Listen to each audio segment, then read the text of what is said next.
What's going on, everyone? Just relaxing before the interview.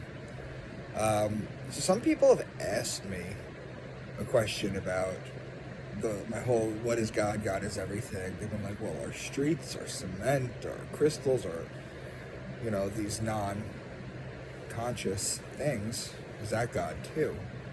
And I say that nothing is different. Nothing escapes God. God is infinite and everything. Okay? Now, in quantum theory, you know something called string theory. Okay? Now, string theory states that everything at the Planck level vibrates. And these little vibrating strings, what they do, okay, the way they vibrate, twist, turn, and everything gives it its properties, its color, its taste, what have you. Okay? Well, Hermes talked about this 6,000 years ago in his third principle, the third Hermetic principle, which is the principle of vibration. Nothing stops, everything vibrates. Okay? What is everything made up of? Everything. Energy. That's what everything is made up of. Okay?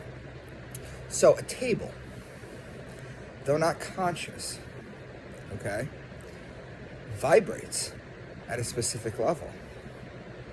Okay? Everything vibrates. So everything is energetic. Okay? And you can think of energy as God. Okay? So it's a hard concept for some people to come to unless they actually physically do the work. Okay? But nothing escapes God. Everything you see, everything you don't know, everything you know, everything is God. Okay? God is the elements that make up the table. Okay? God is the table itself as it vibrates. Then when you start getting into some forms of quantum physics, you'll realize that things that you think are made up of matter, or matter itself, is not actually matter. Okay?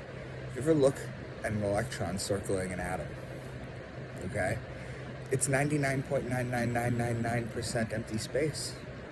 And the rest of those is not actually space at all. Okay, it's not matter either.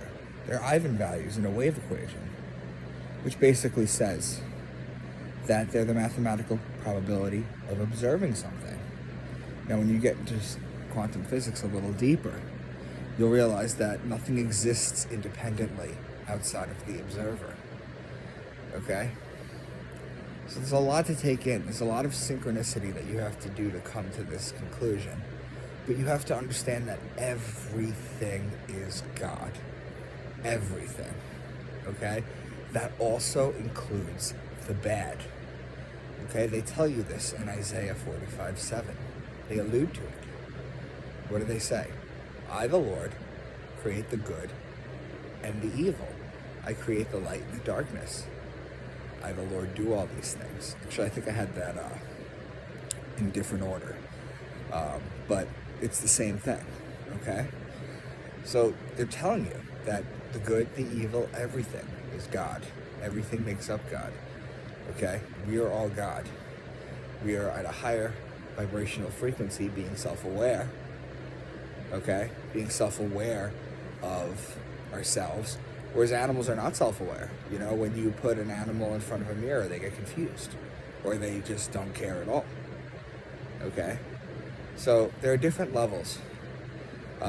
Different dimensions, too. The first conscious dimension would be the plant dimension.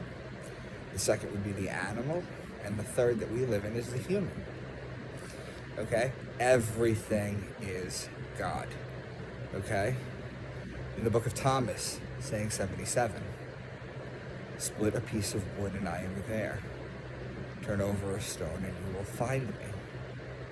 Okay, the wood and the stone are both vibrational energy. Therefore, they are life in the broad definition. Okay?